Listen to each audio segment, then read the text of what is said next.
that's the excuse to cover up for what they're doing is, I'm just doing me right now. I'm gonna get back with y'all later. Right now, yeah, I slept with him, her. But hey, bro, I'm just doing me right now.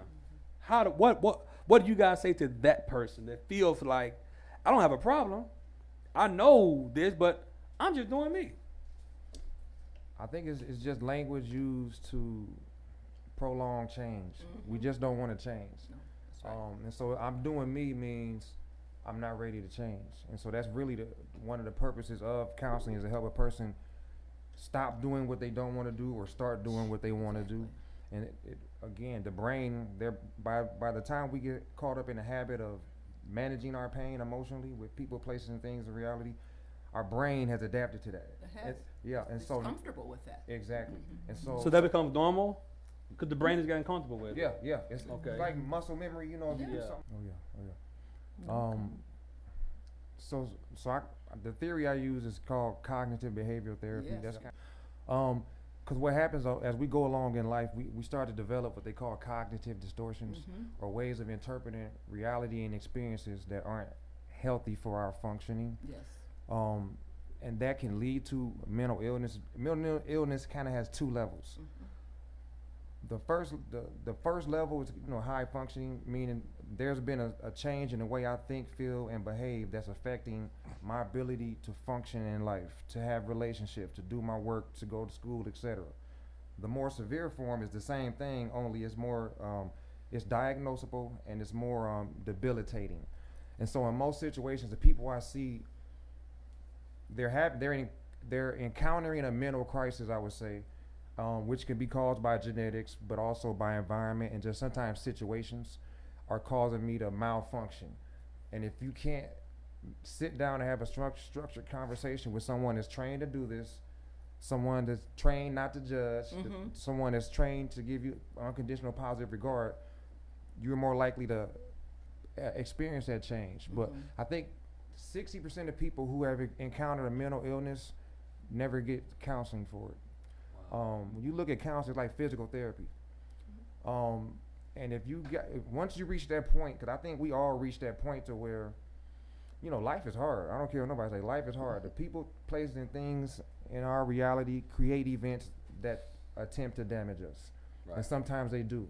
And so it's not even reasonable for even a 21-year-old to think that all of the things they've been through, they good. Exactly. I'm good. It doesn't even make sense. And so, I meet with people, some of the college students, they're 50, 60 years old, never had counseling. They had the roughest life. Stories, you'd be like, wow, you've been walking around with all of this, like and undigested. Look real normal. Yeah. It's all undigested. You ever had like a bad meal? You eat a meal and it's just, until you use the bathroom or throw up, you're not gonna feel good. Right.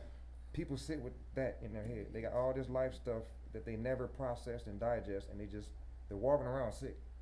And that's why you hear about people doing random crazy stuff, or how some people just cannot function in a relationship because it's all this stuff here. Some people can't function in anxiety. One of the things I hope shows like this produces is just the fact, or increase our understanding that mental health is a part of wellness.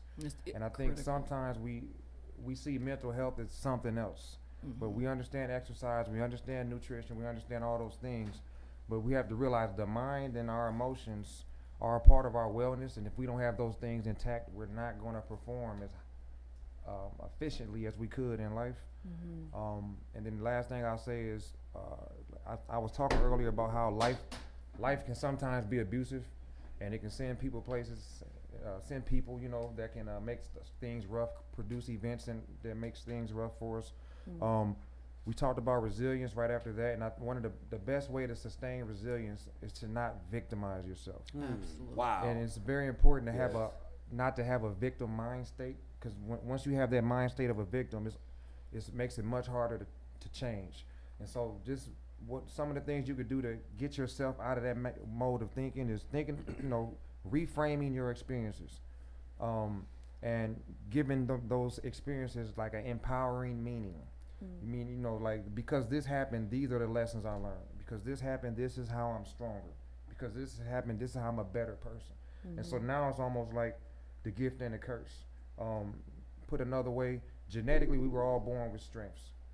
But some of the strengths we have were built into us by our environment and our life experiences. So sometimes you just got to embrace that past, and the best way to do that is not to filter it through the lens of being a victim.